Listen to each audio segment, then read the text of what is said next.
Olá, tudo bem? Vamos dar início aí à nossa aula de introdução ao processo penal, né? E hoje a ideia é nós iniciarmos aí a partir do artigo 4º até o artigo 10 do Código de Processo Penal, falar um pouco aí sobre o inquérito, né?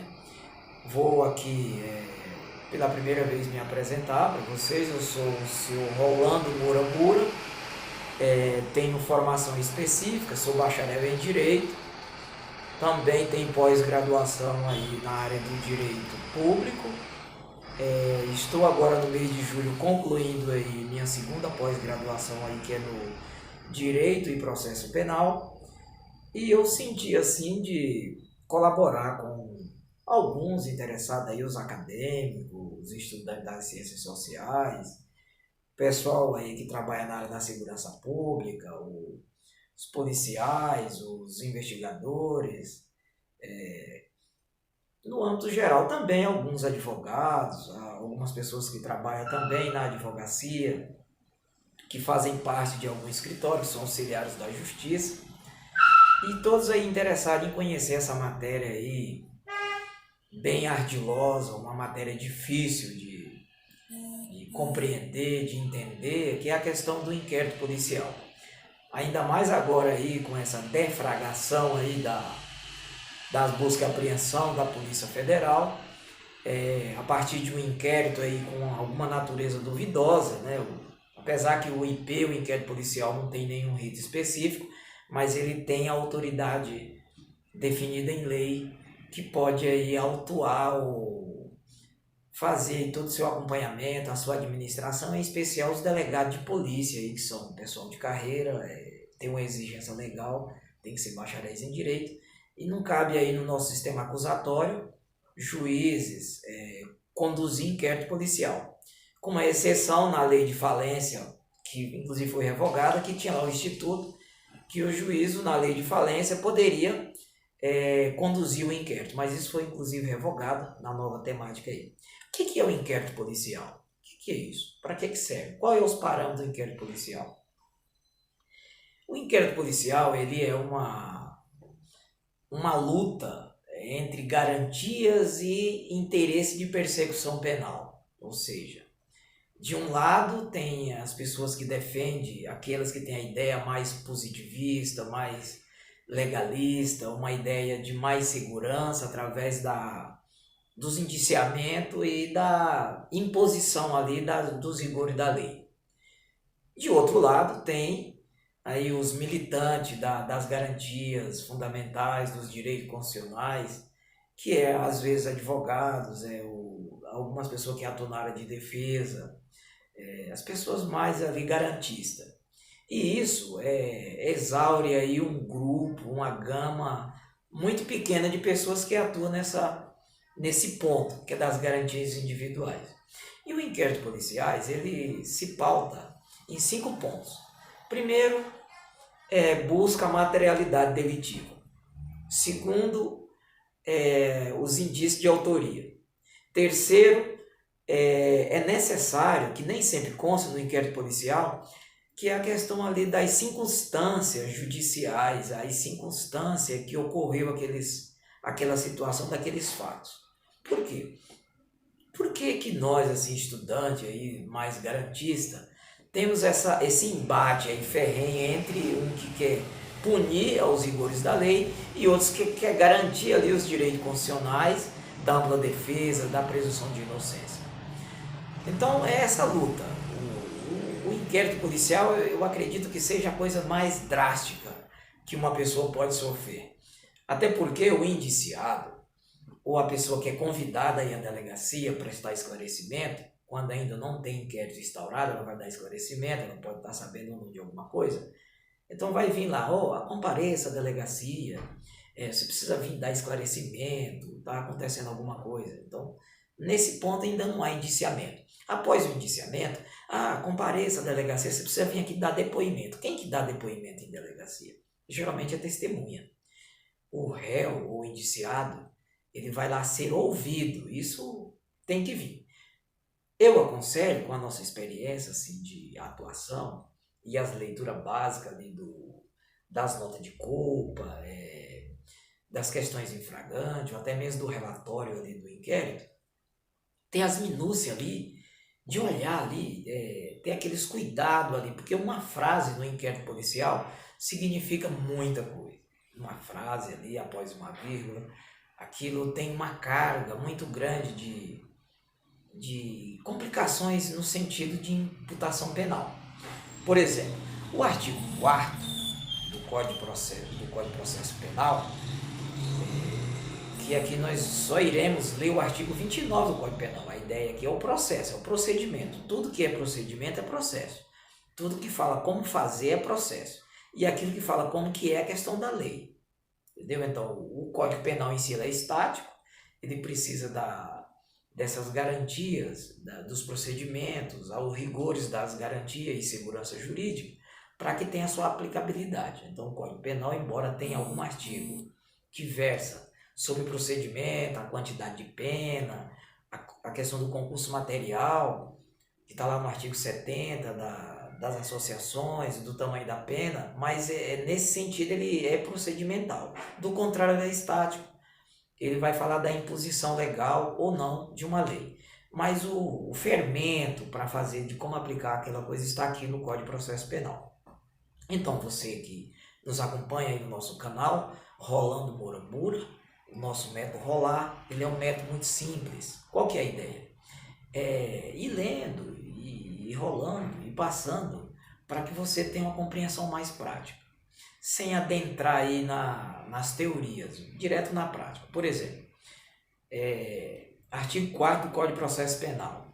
A polícia judiciária será exercida pelas autoridades policiais no território ali das suas circunstâncias, ali, ou seja, daquela jurisdição, daquela região ali.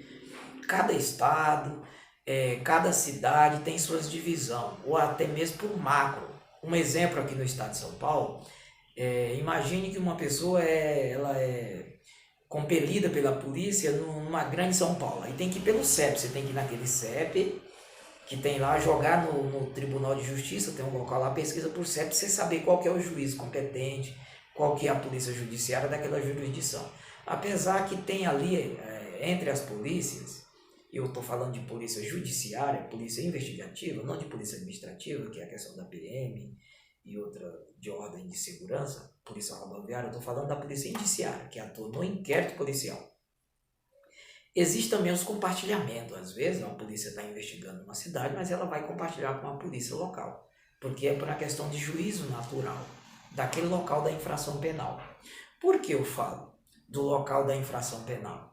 Porque às vezes a pessoa cometeu um crime, aí é naquele lugar que ele tem que responder, ele já tem um juízo natural para atuar naquele inquérito. O juízo ele é obrigado a receber aquele inquérito depois que o delegado fechar toda a investigação, com os seus investigadores, e fazer o relatório final daquele inquérito, ele tem que submeter à autoridade judiciária.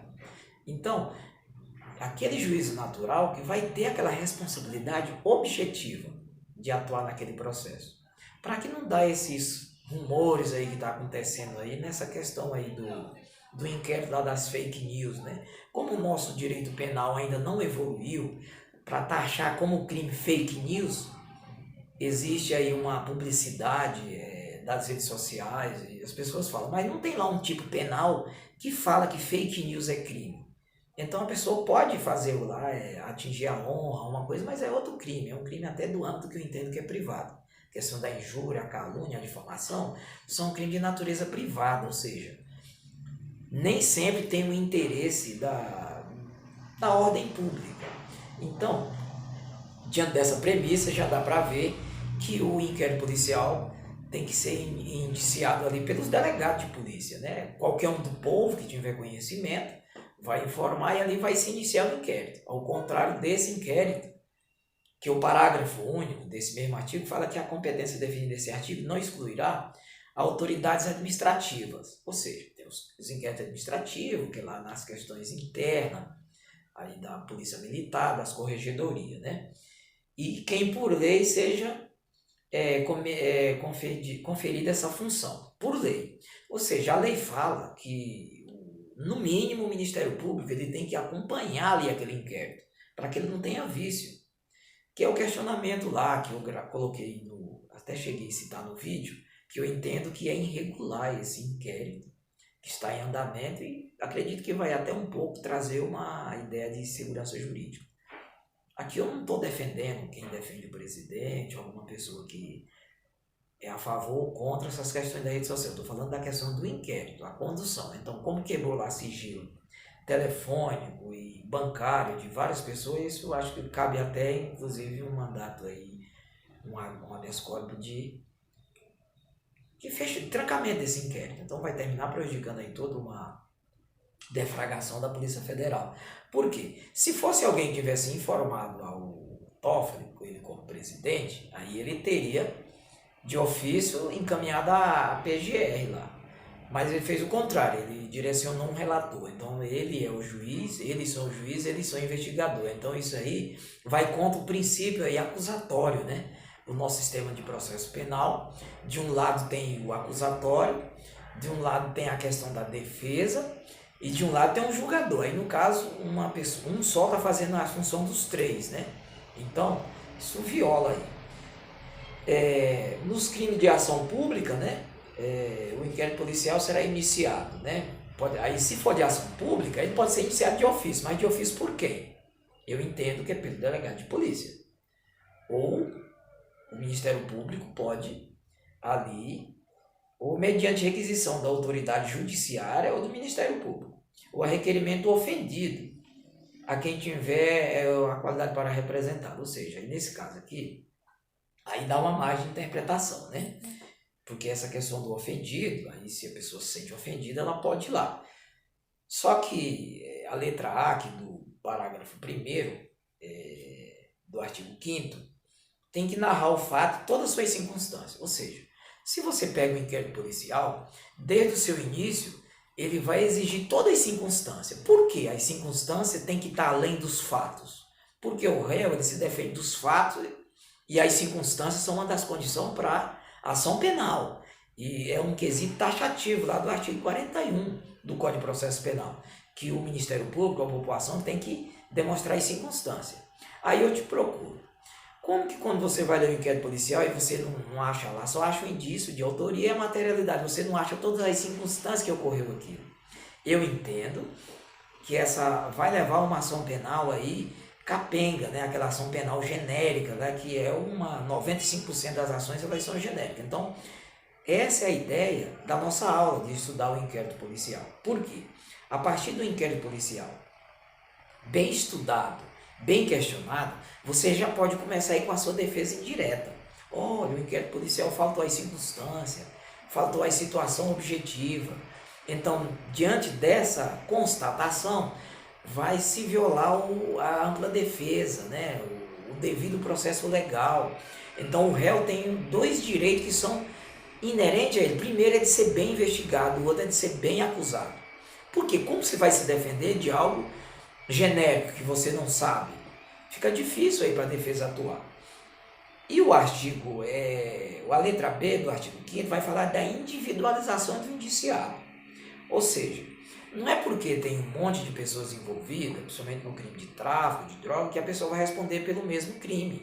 Ele vai responder pelaquela participação, no tamanho da sua participação. Por isso que é muito interessante se ler com atenção o inquérito policial. Porque você tem que, no primeiro momento que atuar, você já precisa abrir ali uma defesa preliminar falando, olha, ele só participou disso, você tem que responder por isso e por isso. É o entendimento da defesa. Já no primeiro momento, como fala de falhas relativas, tem que ser no primeiro momento, você já tem que citar isso. E o artigo 6 vai falar logo que tiver informação, a autoridade judiciária, ela já tem ali a parte da ação penal, a autoridade policial deverá. Então, ou seja, tem um verbo dever. Aqui vem um grande questionamento. Nas grandes cidades, como é o caso aqui do estado de São Paulo, lá mesmo no estado do Rio de Janeiro, outras cidades, assim, das grandes metrópoles, tem a questão aí das guardas municipais, né? Eles tomam ciência ali de uma ação penal, de infrações penais, eles correm lá. Só que não é trabalho deles investigar. Eles só têm premissa legal para trabalhar em parceria com a autoridade judiciária. E a gente já vê aí uma demanda de ações que são iniciadas a partir dos guardas municipais, entendeu? Então, dentro da Constituição não cabe essa atuação de investigar, fazer levantamento, eles poderão até agir em flagrante delito, mas flagrante delito eles estão andando e deparam lá com o crime. Mas a partir do momento que ele recebe uma ligação pelo COD, a questão da informação, que ele está sabendo de uma ação penal, eu entendo que ele tem que primeiro informar a autoridade competente. Ele pode ir em parceria, mas eles estão em só. Então isso aí já traz uma nulidade específica do inquérito policial. Inclusive é tese aí, de um livro que eu estou planejando escrever sobre essa questão da atuação irregular das guardas municipais, como se a autoridade judiciária fosse. O que eu falo? Dirigir-se ao local, né, ver tudo, aí está aqui o inciso 2, apreender os objetos, né, que tiver com a questão do crime. Agora o inciso 3 do artigo 6 vai falar colher todas as provas que servir para o esclarecimento dos fatos e suas circunstâncias. Percebe que as circunstâncias vai estar sempre aqui? Por quê? Se o Ministério Público lá na frente receber o inquérito e ele não tiver bem investigado, bem detalhado, vai se dificultar para o oferecimento da ação penal. Aí na hora dele oferecer a denúncia, o Ministério Público ele poderá ser prejudicado. Por quê? Porque se não tiver discriminado todas as circunstâncias, ela não vai preencher o artigo 41 do Código de Processo Penal. Inclusive a defesa, nessas situações que for constatada, é de pedir a aplicação do artigo 395 do Código de Processo Penal, que é a negativa ali do procedimento daquela ação. Eu nem estou entrando no mérito da questão da justa causa, que é outra coisa para uma questão de processo penal. Aí o inciso 5 vai falar de ouvir o indiciado. Ouvir o indiciado, preste atenção. Então o processado lá no direito, lá na questão do processo penal, falou a palavra ouvir no inquérito, você já pode ter certeza que seu cliente é réu. Ele não é testemunha, ele não é averiguado, se tiver a palavra ouvir lá no indiciamento ou na intimação, você já sabe que ele já está, inclusive, instaurado o inquérito policial. Pode não estar fechado o teu relatório final, mas aí você já está trabalhando na condição de réu. Aí nasce aquelas garantias mínimas ali, de ter os cuidados na hora de apresentar, não ficar fugido, para não trazer nenhum risco aí de uma prisão preventiva. O inciso 6, proceder ao recolhimento de pessoas e coisas, né, e a cariação, para ter a certeza que é. O inciso 7 vai falar determinar, se for o caso, que proceda o exame contra o delito, ou seja, a única coisa que o delegado não pode deixar de fazer, a requerimento ou não, é o exame de delito. Existe uma faculdade aí no artigo 14, que o delegado não é obrigado a aceitar a solicitação de algumas diligências por parte da defesa ou do indiciado. Qual que é as complicações dessa questão? É que o artigo 235 do Código de Processo Penal, ele é bem claro, né? Na verdade é o 234, né? O que acontece? Lá na frente na ação penal, se nós atuando no inquérito, tentar levar umas informações e elas for compelidas, o delegado for indeferido, aí você já fica com a carta na manga, porque lá na ação penal, depois da denúncia, o artigo 234 fala que qualquer documento que sirva para esclarecimento da defesa ou da acusação, o juiz ele pode, mesmo sem requerimento da parte, requerer esses documentos para fazer parte dali da autuação geral ali. Então, o que acontece? Seguindo aqui, ó, o inciso 9, né? Aqui o 8 fala de identificar a questão do processo, né? Das assinaturas, da questão ali dos sinais, do indiciado. Mas o que precisa mesmo ter cuidado é com o inciso 9 aqui do artigo 6º. O que fala esse inciso 9? Averiguar a vida pregressa do indiciado, o ponto individual, entendeu? Social, a condição econômica, a atitude, o ânimo, ou seja, o que está dizendo aqui? O inquérito policial, ele precisa esclarecer a conduta, se aquela pessoa é violenta, se aquela pessoa tem uma natureza, qual que é o dolo, qual que foi a intenção, qual que é aquelas circunstâncias gerais daquela situação. para na hora de fechar o relatório final, precisa descrever bem o risco, se é uma pessoa que causa risco à sociedade, para que ele responda ali dentro dos limites ali impostos. Ou seja, porque o artigo 29 do Código Penal, ele vai definir que todo mundo ali que participar de alguma coisa que vai contra a ordem jurídica, contra os tipos penais, ele vai responder. Isso, ou até mesmo você compartilhando, por exemplo, alguém ofende lá o STF, que é o caso desse inquérito. Alguém ofendeu lá, aquela matéria ofensiva. Você compartilha ela, você vai responder dentro da sua participação. Eu não vou dizer que você vai responder por associação criminosa, ou até mesmo ali por a imputação geral daquele pessoal, mas que vai responder, vai. Nesse inquérito, eu acredito que deve sorte aí que ele tem aí a natureza de nulidade formal lá e material. Eu acredito que quando o Ministério Público receber, ele vai arquivar por causa das nulidades. E como é algo aí que teve uma repercussão geral, então dificilmente ele vai se segurar. Até porque o STF, ele está ali mais para ser guardião da ordem jurídica. Nesse caso, ele teria que, de ofício, ter intimado as autoridades competentes do foro, do local, daquelas pessoas para iniciar o inquérito policial. Por quê? A princípio, não tem nenhuma pessoa de foro, né, que leve o contexto do julgamento da ação lá para o STF. Agora, com o envolvimento aí, possível envolvimento dos deputados, poderá, por uma questão deles, levar para lá, mas a competência ela é da Justiça Estadual. E se for da Justiça Federal, mas vai ser da Justiça Federal do local de onde eles cometiam esse crime. Então não vai carregar por achamamento para o STF julgar. Entendeu? Então quando essa ação for declinada de ordem para o juízo de piso, juízo competente, o próprio Ministério Público, eu acredito que por uma questão de legalidade vai pedir o arquivamento. Então vai ser todo um trabalho aí da Polícia Federal aí, pode se aproveitar para outras coisas, mas para essa questão penal, imputar, ela tem natureza na origem, eu entendo que está nula.